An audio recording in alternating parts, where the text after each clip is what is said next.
Bible చరిత్ర మనం చూస్తే बाइबल का इतिहास को हम लोग देखेंगे तो అదే మనం ఆదికాండం वही उत्पत्ति का किताब 29వ అధ్యాయం 17వ వచనం 29वां अध्याय 17वां वचन ఆదికాండం 29:17 29वां अध्याय 17वां वचन उत्पत्ति का किताब లేయా జబ్బుగండ్లు కలిగినది రాహేలు రూపవతియు సుందరి అయి ఉండెను చూడండి यहाँ पर देखो लिया के तो धुंधली आंख थे पर राहेल रूपवती और सुंदर थी।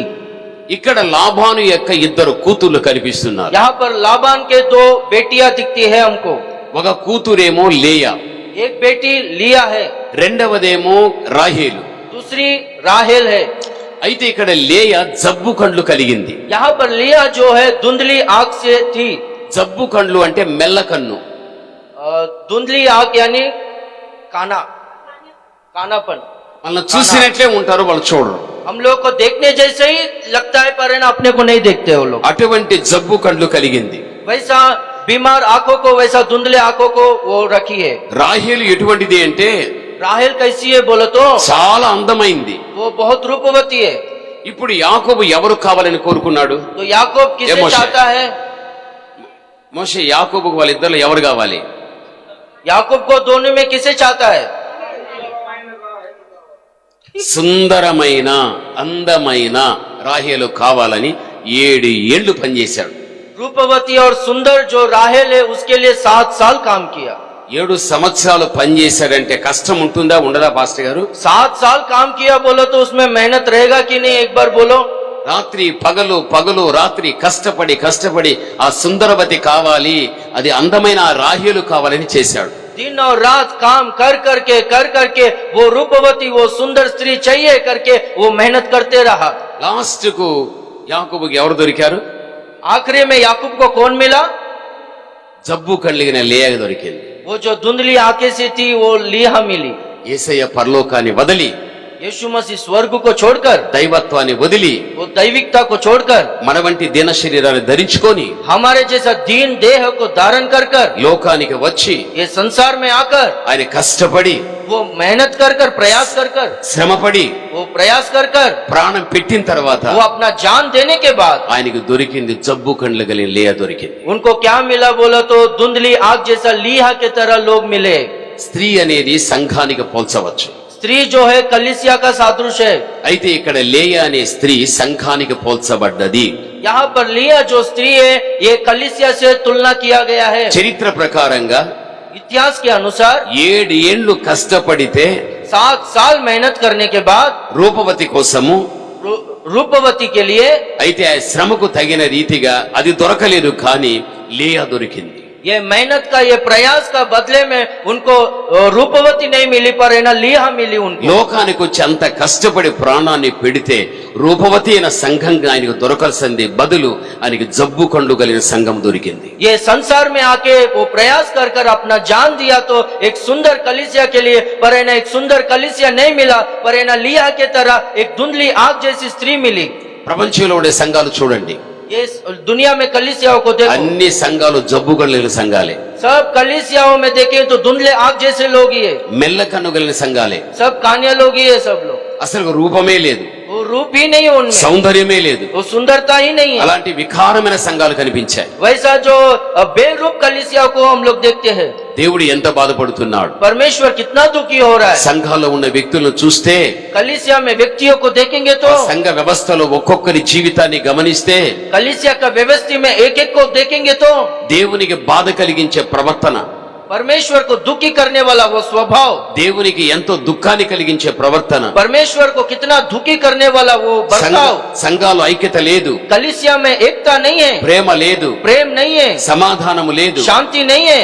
ఎక్కడో చూసిన సంఘాలలో కొట్టుకోవడం कहीं पर भी देखेंगे तो कलीसियाओं में झगड़ा होता है, తిట్టుకోవడం एक दूसरे को चिल्लाना डांटना। సంఘంలో ఉన్నటువంటి వారు ఏక మనసు లేకపోవడం कलीसिया में रहने वालों को एक मन ना रहते हुए ఒకే మాటలో ఒకే బాటలో జీవించవలసింది బదులు అది లేకపోవడం एक ही बात में और एक ही रास्ते में चलने वाला जीने वाला लोग रहना चाहिए पर वैसा नहीं रहते हुए సంఘాలంతా విచ్ఛిన్నమైపోవడం, कलीसिया पूरा बिखर जाना, ఇటువంటి పరిస్థితులు సంఘ వ్యవస్థలో కనిపిస్తున్నాయి అంటే ऐसे परिस्थिति हम लोग कलीसिया के व्यवस्था में देख रहे तो ఆయన శ్రమపడి ప్రాణం పెట్టిన తర్వాత రూపవతిని రీతిగా చూడాలని అనుకుంటే అటువంటి సంఘాలు ఈ రోజున కనబడలేదు. वो प्रयास कर कर अपना जान देने के बाद रूपवती कलीसिया को, सुंदर कलीसिया को देखना चाहता था, पर वैसा कलीसिया, सुंदर कलीसिया उनको अभी दिखता नहीं है।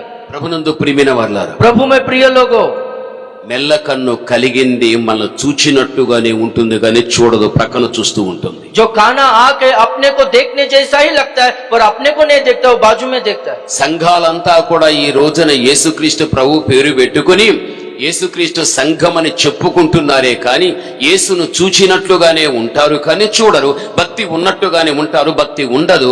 ఆత్మీయతలో ఉన్నట్టుగానే ఉంటారు, ఉండదు. అలా వారి జీవితం ఎలా ఉన్నది అంటే దేవునిలో ఉన్నట్టుగానే ఉంటారు కానీ ఏమీ ఉండదు సంఘాలు ఉన్న వ్యక్తుల్లో. कलीसियाओं में हम लोग देखेंगे तो यीशु मसीह का नाम लेते हैं, कलीसियाओं को यीशु मसीह का नाम रखते भी है, पर है ना यीशु मसीह को नहीं देखते, यीशु मसीह को ना देखते हुए आजू बाजू में देखते हैं और आत्मिक जीवन नहीं जीते हुए और दाएं और बाएं और मुड़ते रहते हैं। సంఘం అంటే మీరే. कलीसिया यानी आप ही है। మీరు ఎట్లున్నారో మీరు అర్థం చేసుకోండి. आप कैसे हो आप समझ लो। దేవుడు ప్రాణం పెట్టి నిన్ను సంపాదించాడు. परमेश्वर जान देकर आपको कमाया है। నువ్వు రూపవతిగా ఉన్నావా?